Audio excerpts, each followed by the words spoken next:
So again, you can look it up for yourself. You don't have to believe me. Just look it up for yourself. And if you want to repent about it, then you could just take that up with the Father.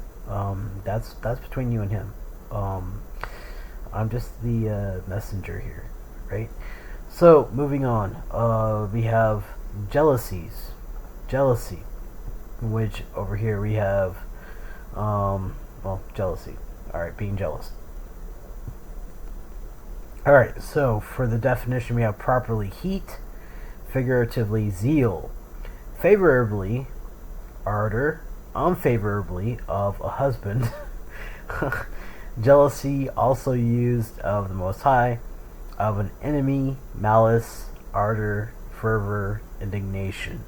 Alright, so positive zeal, I have some verses written down, which is John 2:17, Romans 10:2, 2 Corinthians 7:7, 2 Corinthians 7:11, 2 Corinthians 9:2, 2 Corinthians 11:2, and Philippians 3:6. So that would be seen as positive zeal, right? Like being zealous for our Father, or our Father's zealousness for us, or His jealousy for us, right?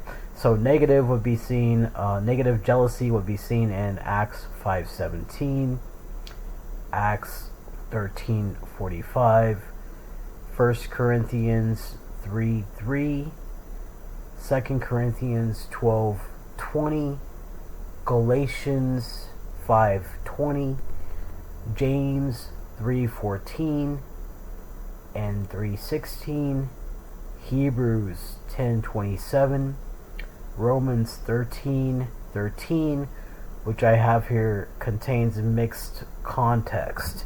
So it could be seen as good or bad in that verse in Romans 13:13. And I wrote here, the believer is therefore called to burn with the fervor of the Messiah, yet crucify every trace of envy that would set self on the throne, right? That would put yourself on the throne, right? So there is jealousy. And then we have outbursts of wrath, which would be being angry or rage. And for rage, I have here wrath.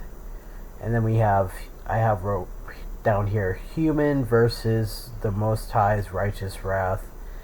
And then I wrote down anger, passion, violent agitation or excitement of mind, particularly such as is occasioned by an offense, injury, or insult, hence violent anger. Then we have fierceness, eagerness for blood, fury, quickness to attack, keenness in anger and resentment, indignation, anger or extreme anger, mingled with contempt, disgust or abhorrence, violence, furiousness of temper.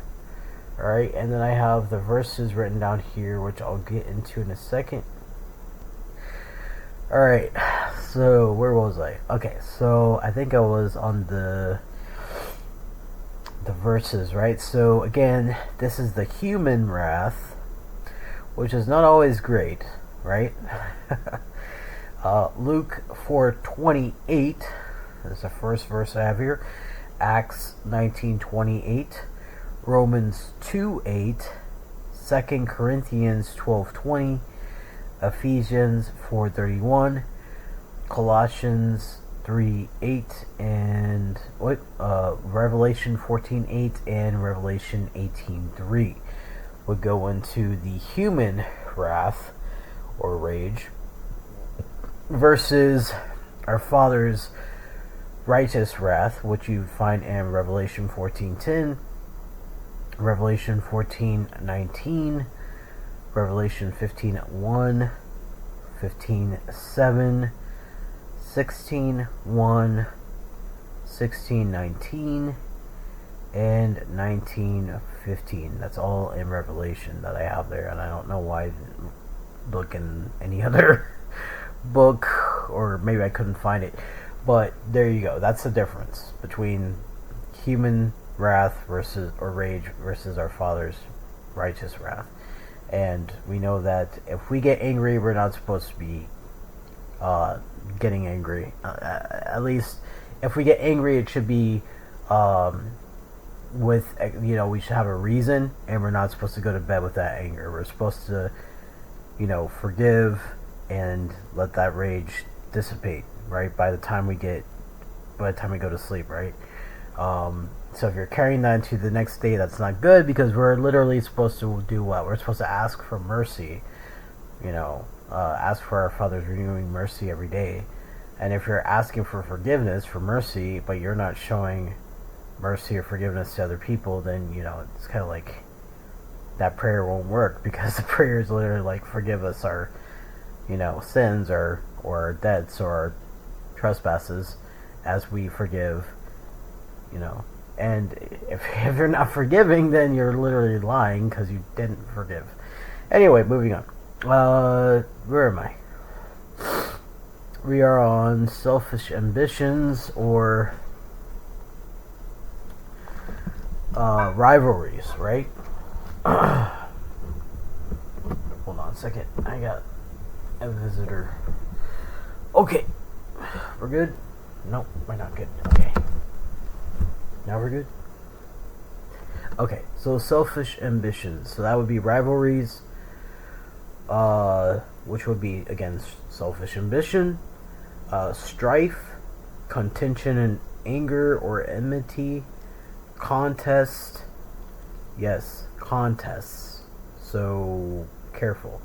Struggle for victory, quarrel, or war.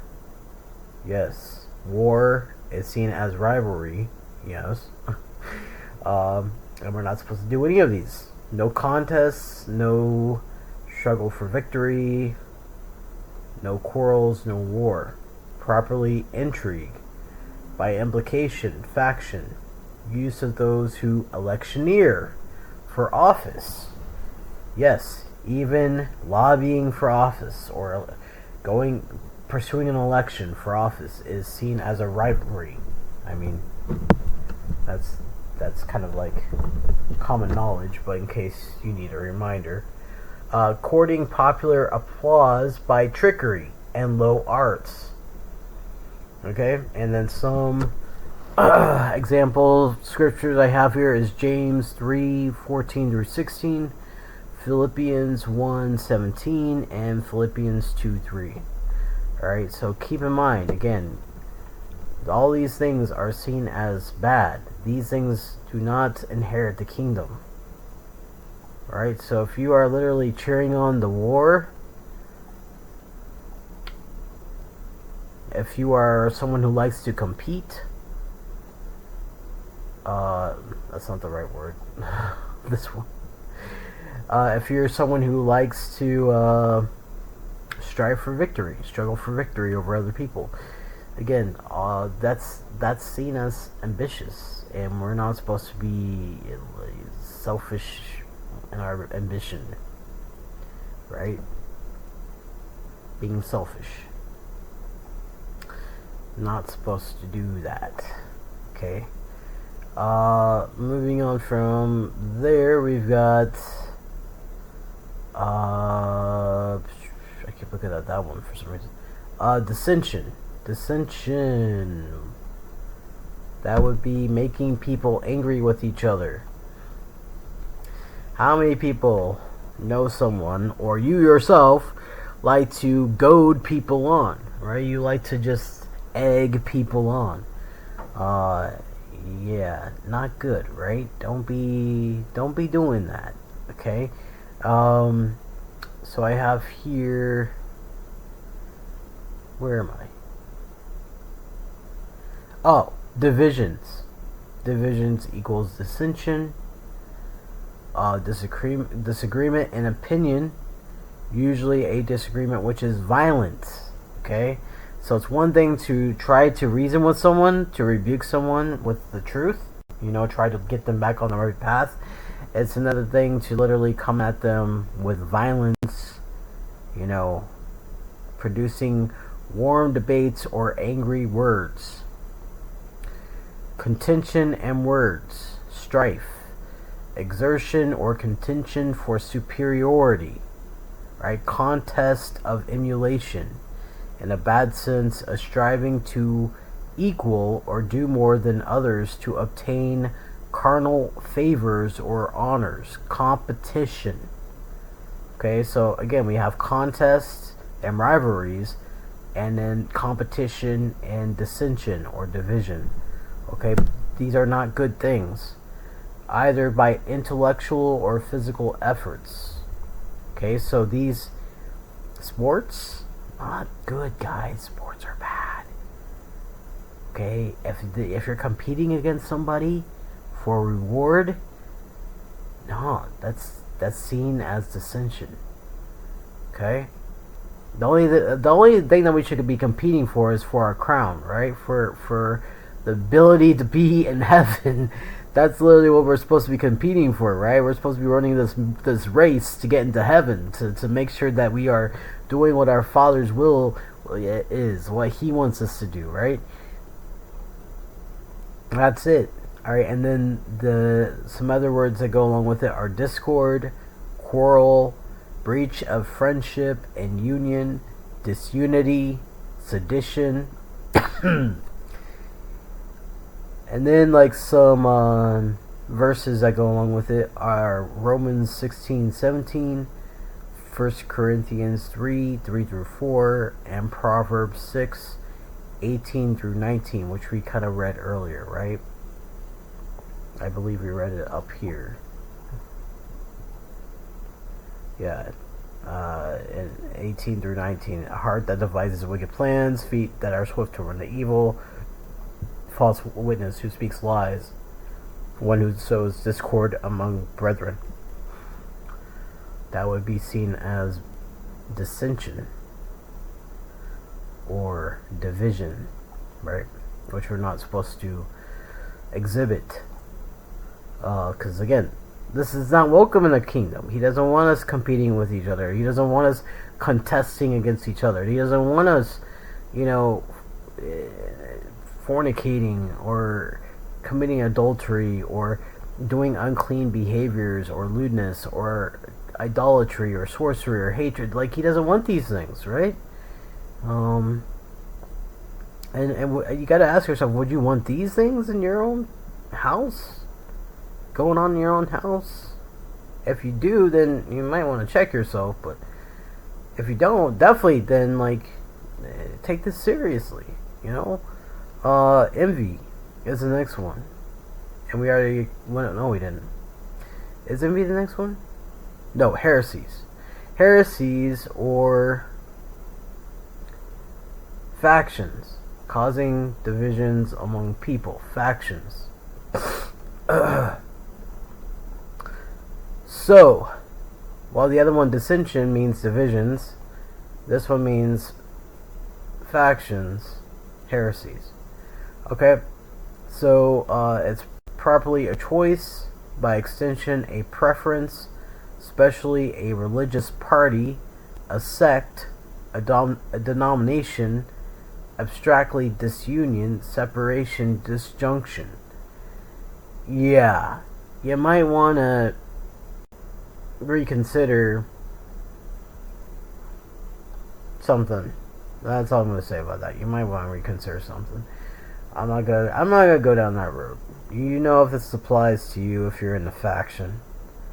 And I'm not saying, join the one true church, because there's not.